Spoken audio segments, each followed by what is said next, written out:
Today it's a difficult day to hold a word. Kuko ibyabaye biza byibukwa bikibuka bikaba bibisi bikaba naho byaraye bibaye uyu munsi. Because what has happened, it renew itself day by day.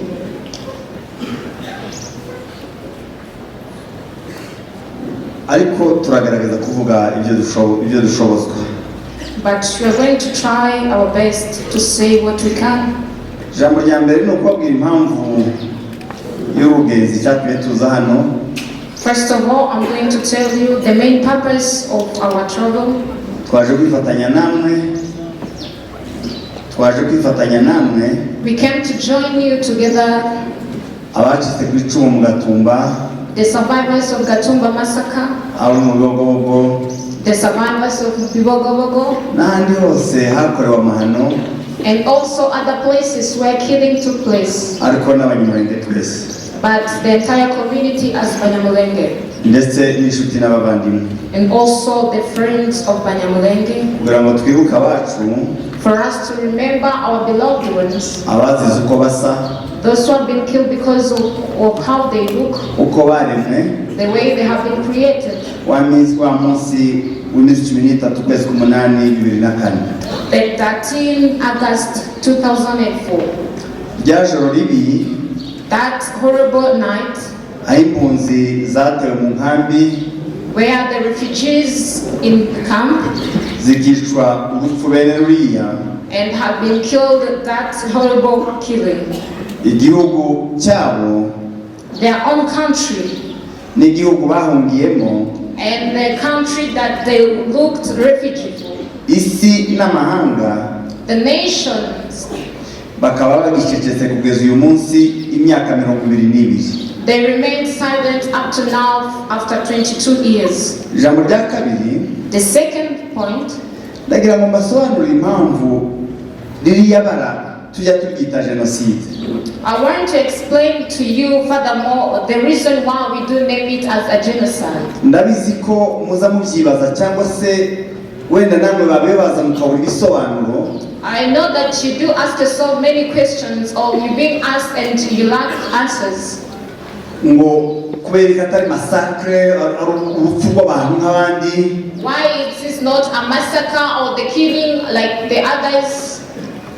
Ibisobanuro ni ibingibi. But this is the explanations. Genocide si umubare w'abantu. Genocide is not the number of people. Si ukuvuga ngo ntabwo hapfuye abantu benshi. It's not the meaning that where the huge number of people have been killed. Ntabwo ari umubare. It's not a number. Genocide ni ubushake. Genocide is willing. N'ibikorwa. And the action. Bishaka kumaraho ubwoko. The ideological to. Cyangwa igice cyabwo. To abolish. Abantu ubwoko. Cyangwa igice cyabwo. A part of people in the community. Bagize icyo bahuriyeho. Who have something that unites them. Byo ubwoko. A community. Byo uko basa. It might be the way they look. Byo idini. It might be the religion.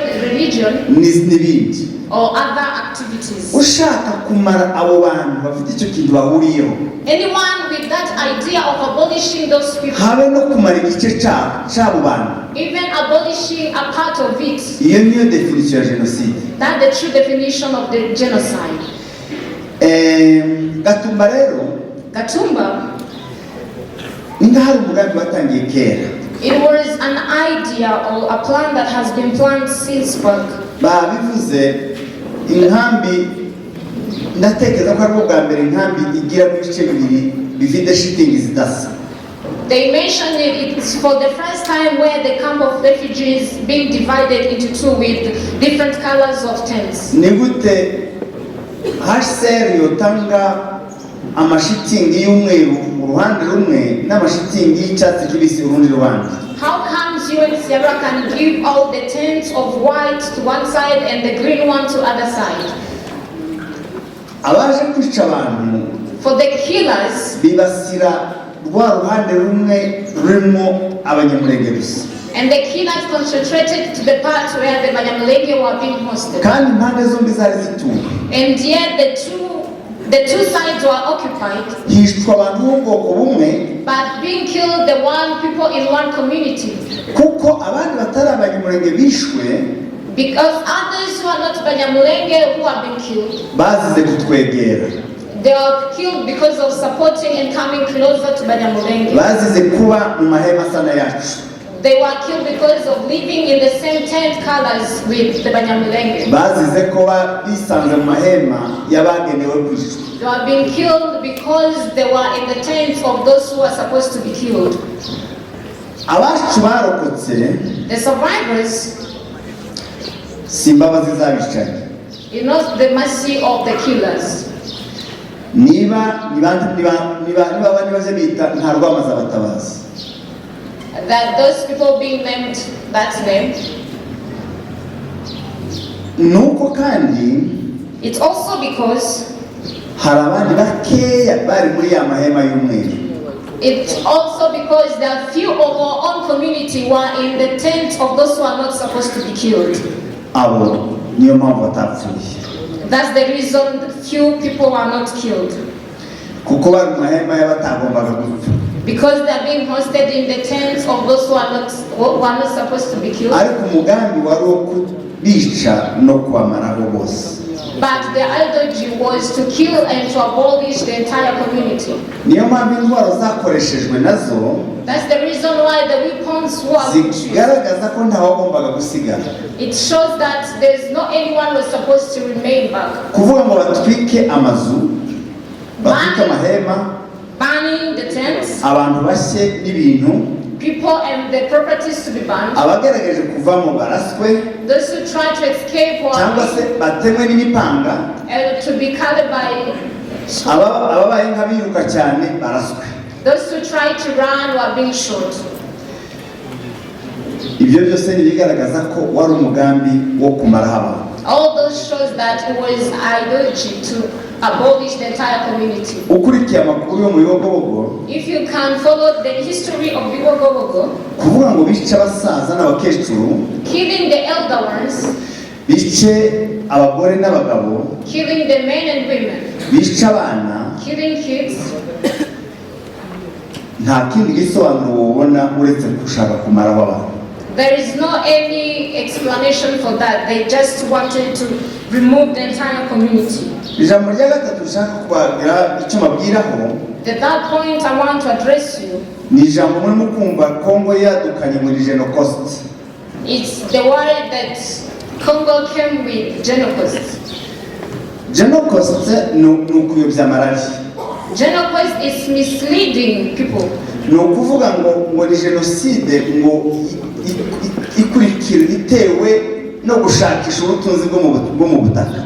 They say that it was a genocide purposely to look for the wealth. Ibi Kongo yabizanye Congo came with this kugira ngo bagerageze kuzimya ibyaha tubarega, just to cover their iniquities. kuko abanyekongo si ubwoko, Because Congolese is not a community. ikintu duhuriyeho ni nationality, What unites us is just nationality. kandi nta muntu uragira umugambi wo kwica abanyekongo miliyoni ijana, And there is not anyone with an idea to kill Congolese generally, cyane cyane kubera impamvu z'ubucuruzi. simply because of trading. Jenoside yabaye y'abayahudi ya Shoha, jenoside ya Shoha y'abayahudi Genocide for Jews yari ishaka kumaraho abayahudi. wants to abolish the entire Jewish. Iyo mu Rwanda yashaka kumara abatutsi bo mu Rwanda, Genocide in Rwanda wants to abolish the entire community of Tutsi. umunsi inkambi y'imudeni iterwa kwari ukwica abatutsi bo mu Nord Kivu. The time that the camp of refugees were being attacked, it was to kill the people in Kivu. Uwo munsi hapfuye abantu nabo barenga 336. At that time, the people who have been killed, there was around 300 and something. So Gatumba rero So in Gatumba, kwari kumaraho abanyamurenge they want purposely to abolish the entire community cyangwa igice cyabo or part of them, hakurikijwe uko basa, just because of the way they look nuko baremwe. and the way they are being created. Kubera iki twibuka? Why do we remember? Uyu munsi ndagaragaza kuvuga buhoro buhoro kuko ndashaka ngo twumve Today I try to kandi ibyo dukora tujye tubishyira mu gaciro. I want us to listen more and to put into practicals of what we do listen. Kubera iki twibuka? What's the reason why we do remember? Kwibuka abacu si ukwanga gutanga imbabazi. Remembering our own ones is not denying forgiveness. Si ukwanga kubabarira. It's not denying forgiving. Si ukwigisha urwango. It's not teaching hatred. Si ugushaka kwihorera. It's not committing revenge. Ni uguha agaciro amaraso y'abacu bazize icyo dusangiye. It's to recognize and to value the blood of our beloved ones and what we share. Uko Imana yabaremye. And the way God created them. Impamvu tugomba kubiha agaciro. The reason why we do have to recognize them and value them nuko aho bari bari. is because where they were, iyo tuhaba natwe tuba twarapfuye. if we were there also we have been killed. Umwe muri twe wese wahabaga uwo munsi Anyone who will be there at that time aba yarapfuye. will be killed. Mvuze ko bazi icyo dusangiye. They have been killed because of what we share. Bapfuye urupfu rwacu. And they have been killed on our behalf. Bapfuye urupfu twari tugenewe. They have been killed, the killing that we also supposed to be killed. Tugomba kubibuka. We're supposed to remember them. Impamvu yindi The second reason no kwirinda kwibagirwa. is to avoiding of forgetting. Kwibagirwa ni indwara. Forgetting it's a disease. Kwibagirwa ni umwanzi. Forgetting it's an enemy. Kwibagirwa gutera gusamara. Forgetting do come with restlessness and bituma wirara cyangwa se ukarangara. it makes you to hold. Turibuka kugira ngo abakiriho baze bahora bari maso. We remember for those who are still alive to be watchful. Biteguye kugira ngo batazongera gutungurwa kandi basinziriye. Being ready so that they cannot be attacked unplanned. Abacu batewe saa 4 saa 5 nijoro. Our beloved one has been attacked at around 10 p.m. at night. Barishwa kugeza minuit hafi saa 7 z'ijoro. They have been killed up to midnight. Amasaha yo kuryama no kuruka no gusinzira. The time of resting and sleeping. No kwirekura. Biravuga ngo tugomba guhora twibuka ngo tube maso. It means that we have to remember it throughout first to be watching. Umugambi wo kuturimbura because the purpose of destroying uhagaze urakomeje. The purpose and the idea of destroying us is still there. Impamvu yindi twibuka that reason we do remember no kugira ngo isi yadutengushye is for the world that have rejected us. Isi nikomeza kudutenguha ntiduhe ubutabera. If the world will keep on denying us justice, itazitwaza ko itabwiwe. For not to have an excuse of not being aware of being. For them not to have an excuse of not being aware. Those who denied us justice, we will deny them excuses also. We will deny them excuses. We will keep on reminding them. The way our wounds are,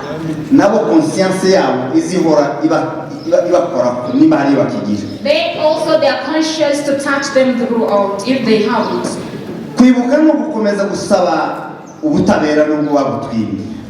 Remembering it's advocating for justice. It's advocating for peace. Pleading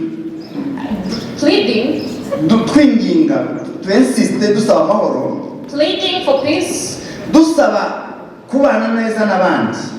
Pleading to live in peace with others. Even to the one who killed for us. Because living together, we will live together with them. But the main is how are we going to live with them? kwibuka no kwiyibutsa kwiyubaka. Remembering is to reminding ourselves to build. Kugira ngo uzaduha amahoro. For to get peace, natwe tuzamuhandi. Whoever will give us peace for us to offer peace back. Uzayatwima tuzayamubuza. Whoever will deny us peace, we will deny them too. Ntakayabone. For them not to get peace. Kuko giraso yiturwa indi. Ibyo bitamvuga ni woryumva kandi si icyaha.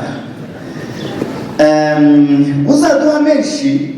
Whoever will give us amahoro menshi. Whoever will give us much peace. Natwe azayisangemo let them find themselves in it. They are going to dive in it. Uzaduha make.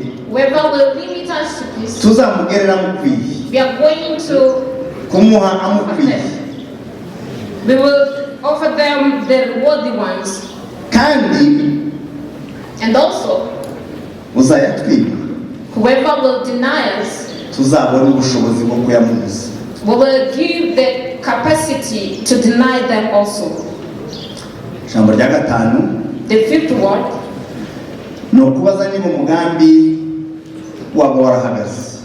Is to ask them if their purpose, their plan has stopped. Ndagira ngo twibaze twebwe niba umugambi wo kwica warahagaze. I want us to ask ourselves if the idea of killing us has stopped. Ndagira ngo mbabwire ko umugambi ugihari. But I want to tell you that the idea has not come to an end, is still there. Muzima kandi ukomeye. The healthy one and the stronger one. Wo kutumara ku isi. To abolish and destroy us in the world. Kuva kuri Kirumba no mu Gatongo no ku Gatongo. From Kirumba no ku Gatongo. Even in Gatongo. Bibogobogo, Ibaraka, mu Rweba. Bibogobogo, Ibaraka. Na Kamanyola hariya kuri Rusizi n'ahandi kugeza kuri za drone ziri mu Minembwe. Kamanyura and even other places up to the drones there in Minembwe. Drone amagana zija mu Minembwe. Uncountable drones going there in Minembwe. Ziba zigiye kuturamutsa. They are not going there for peace. Ziba zigiye gusura ababyeyi bacu. They are not going to greet our parents. Indege leta yohereza amadrone amagana. The uncountable drones that are being sent by the government. Zikica abasaza bafite imyaka 95 and go there to kill the aged ones. Zikica abakecuru bafite barenga imyaka 100. Kill the old women. Zikica abana bavuye ku ishuri. It do kill the young kids coming from school. Zikica abakobwa bavuye mu nkwi. Killing the young ladies. N'abavuye kuvoma. And those who are coming from fetching. Zikarasa amazu y'abaturage. It do burn the houses of the citizens. Zikarasa amashuri, amasomo n'ibitaro. And destroy the schools and hospitals. Zikarasa amakanisa. And destroy the churches. Murumva ko si intambara isanzwe. It's not a normal war. Kandi nje mvuye mu Minembwe. And for me, I'm coming straight from Minembwe. Uko niko bimeze. That's the current situation. Iyo bigezaho umugambi wo kwicisha abantu inzara. Where it comes to an extent where they kill people with hunger. Bagafata ahari imirima bakahokipe. And they occupy the places with their fields. Bagafata amaruri arimo ibiryo bakayatwika. And they burn the places with their food. Bagafunga inzira zishobora kuvamo ihaho aho abantu bagurira ibyo kurya. They block the ways where they can go pass by shopping. N'imiti. And where they can get medicines. Barashe farumasi yo mu bitaro. And destroy the pharmacy in hospital. Abo bantu nuko bagifite gahunda.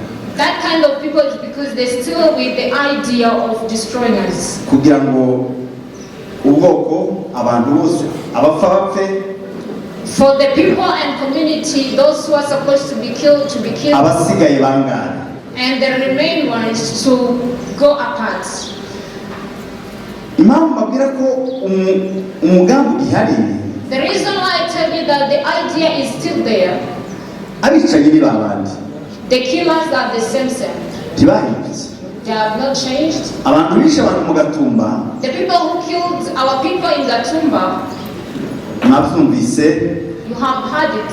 Harimo abafrero Among them, the Bafurero community bavuye iwacu muri Kongo, coming from our harimo ababembe, the Babembe among us, harimo abarundi, among them were Burundians, harimo interahamwe, among them the killers, harimo n'abasirikare ba Kongo. Niyo mpamvu bamwe bavuga Iringara cyangwa izindi mvugo zitari zo mu karere. Even among them the DRC army. Abo rero bose baracyahari. All of them are still there.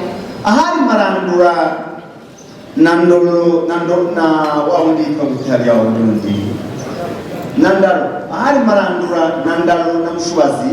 Where are those people he mentioned? Ubu nyine hari abazalendo.